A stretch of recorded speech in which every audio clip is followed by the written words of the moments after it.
Dengan tingginya demand pengguna matic di Indonesia dan ngabers yang terus bermunculan, pasar motor Indonesia dibanjiri dengan motor jenis matic.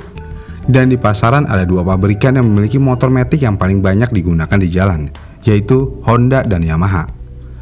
Ya, walaupun secara penjualan Honda masih yang tertinggi dibandingkan dengan Yamaha, namun Yamaha memiliki pilihan motor matic yang jauh lebih banyak daripada Honda. Kenapa bisa demikian? Ya karena Yamaha punya cara tersendiri untuk memproduksi motor sebanyak-banyaknya tapi masih tetap efisien di segi biaya produksi. Cara apa itu? Yaitu dengan menggunakan mesin yang sama. Ini kejadiannya dimulai pada tahun 2020 kemarin. 8 motor matic Yamaha memiliki mesin yang sama, yaitu mesin 1 silinder SOHC 125cc berteknologi Blue Core.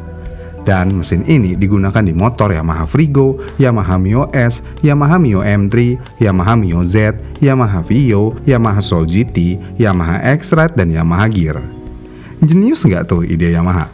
Kalau menurut saya sih jenius ya, karena Yamaha bisa menekan biaya produksi di mesin dan bisa memproduksi motor sebanyak mungkin. Pertanyaannya, kenapa Yamaha melakukan hal ini? Ya ini karena Yamaha memang bertujuan untuk menjangkau semua kalangan dengan berbagai tipe motor. Jadi mau perempuan, mau laki-laki, mau bocil, semua punya selera yang berbeda untuk motor matic. Dan Yamaha bisa menyediakan ini semua. Tapi ini seperti kelihatan kurang inovasi nggak sih? Sebenarnya sih ya enggak sih. Karena pada dasarnya adalah motor matic adalah motor santai. Jadi sebenarnya motor matic nggak perlu teknologi yang canggih-canggih banget.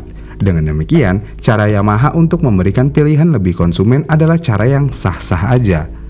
Tapi ya mungkin ya, bagi sebagian orang khususnya pecinta motor matic, ini adalah langkah mundur dari Yamaha. Karena konsumen bisa menilai, memang Yamaha seakan-akan memaksakan produksi motornya. Maka dari itu, sebenarnya Yamaha juga sudah menyiapkan jawaban untuk mengenai hal ini. Yamaha mengklaim kalau mereka selalu memberikan pembeda sedikit di sektor pendukung. Misalnya cooling sistemnya beda, smart stopnya beda, dan lain sebagainya. Ya intinya yang beda perintilannya dah. Yang bener. Tapi ada satu hal lagi yang bikin hal ini cukup sulit untuk diterima. Harganya beda-beda. Ada yang murah, ada yang mahal. Misalnya Mio S dibanderol harga belasan juta, sedangkan Frigo puluhan juta. Padahal pakai mesin yang sama. Ya sebenarnya sih ya, harga motor nggak ditentukan dari mesinnya aja. Dan karena ini motor matic bukan motor sport, jadi yang membedakan harga yang cukup signifikan adalah fitur dan desain. Jadi semakin banyak fiturnya akan semakin mahal, dan semakin keren desainnya pasti akan juga semakin mahal.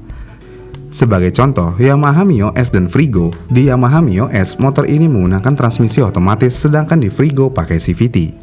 Kemudian fitur di speedometer di kedua motor ini juga cukup berbeda, yang mana di Yamaha Frigo lebih lengkap dibandingkan Yamaha Mio S. Selain lengkap, yang satu analog, yang satu digital. Selain itu ada juga mode berkendara di kedua kendaraan ini yang berbeda. Misalnya di Mio hanya ada satu mode berkendara, sedangkan di Frigo ada dua mode berkendara. Kemudian di Frigo sudah menggunakan lampu LED, sedangkan di Mio masih menggunakan lampu bohlam biasa. Selain itu, panjang dari motor tersebut juga akan mempengaruhi harga. Yamaha Frigo memiliki panjang di 1905 mm, sedangkan di Yamaha Mio di 1870 mm. Dan tinggi Yamaha Frigo ada di 1100 mm dan Mio di 1035 mm. Kemudian, dengan mesin yang sama, kenapa konsumsi bahan bakarnya dan kecepatannya berbeda? Gini nih, walaupun mesinnya sama, tapi kan ada faktor lain yang membuat outputnya berbeda. Misalnya ukuran velg, ukuran ban yang digunakan, berat kering dari motor tersebut, dan lainnya. Jadi walaupun mesinnya sama, dengan faktor tersebut semua output bisa berbeda-beda. Selain itu, dengan adanya penyamaan mesin ini, selain Yamaha bisa menghemat biaya produksi, Yamaha juga bisa menaikkan kelas motornya. Misalnya di Mio. Mio yang kita tahu adalah motor yang sekelas Beat, yaitu motor 110cc. Namun dengan produksi massal mesin 125cc ini, Mio menjadi naik kelas, dan bukan saingan Honda Beat secara head to head lagi. Ya secara udah beda cc kan ya, jadi ya nggak bisa head to head lagi. Jangan so iya deh. Pertanyaannya, kenapa Yamaha malah merubah Mio menjadi 125cc? Selain dari faktor hemat produksi tadi, Yamaha juga mengklaim kalau mesin 125cc-nya lebih hemat bahan bakar dibandingkan dengan mesin 110cc-nya. Ditambah, dengan 125cc, motor akan jauh lebih bertenaga daripada 110cc. Kenapa bisa lebih irit? Yamaha mengklaim lagi nih, kalau ini bisa irit karena ada teknologi Blue Core. Tapi ya kalau mau main adu irit-iritan sama Honda, khususnya ya Honda Beat, Yamaha nggak ada apa-apanya sih. Karena Honda Beat sekali full tank bisa sampai lupa kalau motor ini harus diisi bensin lagi karena saking iritnya. Alhamdulillah. Tapi itulah Yamaha, mereka sadar tidak akan sanggup untuk melawan head to head dengan Honda di kelas 110 cc-nya, yaitu Mio dan Honda Beat. Yamaha akhirnya memutuskan untuk membuat pasar sendiri. Dengan demikian, bisa dibilang Yamaha Mio berlenggang bebas di pasar 125 cc tanpa ada kompetitor langsung. Dan dengan cara begitu, menjadikan persaingan di pasar Matic semakin menjadi sehat sih. Namun di balik kehebohan mesin yang sama ini, Yamaha memang terbukti sukses dengan langkah strategi ini, yang mana penjualan mereka terus menanjak setiap tahunnya. Kenapa Yamaha bisa kepikiran ide jenius ini? Ya ini karena mereka memahami pasar Indonesia tidak seperti Suzuki, yang mana pasar Indonesia yang pertama itu harus desain, yang kedua fitur, dan yang terakhir baru deh mesin.